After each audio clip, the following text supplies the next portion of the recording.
They got denied a table at dinner, so they bought the restaurant the next morning. The air was thick with the scent of roasted garlic and fresh bread as Marcus, Jamal, and Sarah stepped into La Belle Étoile, a renowned restaurant in downtown Atlanta. It was supposed to be a celebration Marcus and Jamal's 5th anniversary as a couple, and Sarah, their lifelong friend, had flown in to join them. The trio had dressed impeccably. Marcus in a tailored navy suit, Jamal in a sharp charcoal blazer, and Sarah in a flowing emerald dress. They'd reserved a table weeks ago, dreaming of clinking glasses over candlelight. But the moment they crossed the threshold, the hostess's smile faltered. Her eyes darted to Marcus and Jamal, lingering on their clasped hands, then to Sarah, as if piecing together a puzzle she didn't like. "I'm sorry," she said, her voice clipped. "Your reservation isn't in our system." Marcus frowned. "That's impossible. I confirmed it yesterday." The hostess tapped her tablet, her lips pursed. "Nothing here. You'll need to leave." Jamal's voice rose slightly. "This is ridiculous. Check again." A murmur rippled through the dining room. Patrons glanced over, some curious, others annoyed. The manager, a wiry man named Richard, appeared, his face a mask of false politeness. "Folks, we're fully booked. I suggest you try somewhere else." Sarah stepped forward, her voice calm but firm. "This is a mistake. They have a reservation. I was there when they made it." Richard's eyes narrowed, his gaze flicking between the trio. "Ma'am, I don't know what you're implying, but we don't have room for certain guests." The word certain hung in the air like a slap. Marcus felt his chest tighten. He'd faced this before, subtle jabs, coded words, doors closed for no reason but the color of his skin or the man he loved. But tonight, in front of Sarah, in front of a room full of strangers, the sting was sharper. Jamal, never one to back down, leaned in. "Say it clearly. You don't want us here because we're black, or because we're together." Richard's smirk was barely concealed. "I don't make the rules. I just enforce them." The confrontation spilled into the parking lot, where 2 security guards flanked Richard. Marcus clenched his fists, his voice low but steady. "You're humiliating us for no reason." Jamal, trembling with rage, pointed at the manager. "You think you can treat us like garbage? We're not leaving until you admit what this is." Sarah, tears in her eyes, tried to de-escalate. "Please, let's talk this out. They're good people." But Richard's sneer only deepened. "Take it somewhere else. This isn't your place." A small crowd had gathered, phones out, recording the scene. Marcus felt the weight of their stares, the judgment, the pity. Then, a voice cut through the Tenziona, gravelly, unfamiliar one. "That's enough, Richard."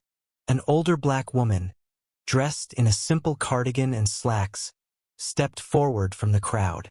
Her name was Evelyn, a retired schoolteacher who'd been dining alone inside. She'd overheard the exchange and slipped out to intervene. "I've eaten here for years," she said, her voice commanding. "And I've seen you turn away folks who look like these young men before. It's not about reservations. It's about you." Richard scoffed. "Mind your business, lady." But Evelyn didn't flinch. "This is my business. You don't own this place. You just run it. And you're running it into the ground with your hate." The crowd murmured, some nodding.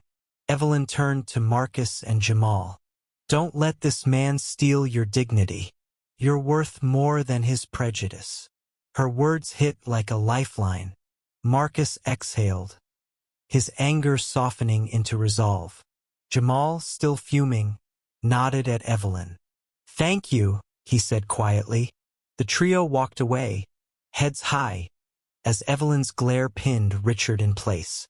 The next morning, Marcus and Jamal sat in their apartment, scrolling through the viral video of the confrontation.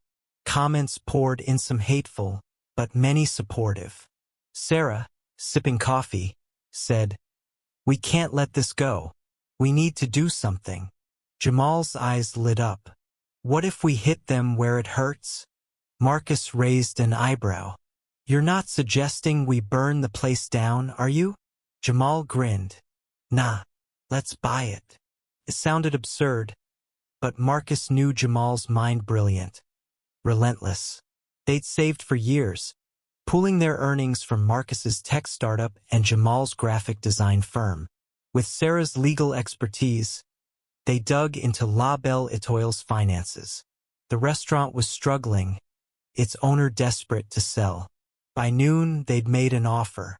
By evening, it was theirs. The twist came when they learned Evelyn wasn't just a bystander. She was the former owner's sister, who'd sold her stake years ago but still held influence. She'd been waiting for a chance to right the wrongs she'd seen under Richard's management. Evelyn met them at the restaurant the next day, handing over old ledgers. "This place used to welcome everyone," she said. "Make it that way again." They did. Richard was fired, the staff retrained. La Belle Etoile reopened with a new mission. A haven for all, no exceptions. The grand reopening was packed diverse faces, laughter, clinking glasses.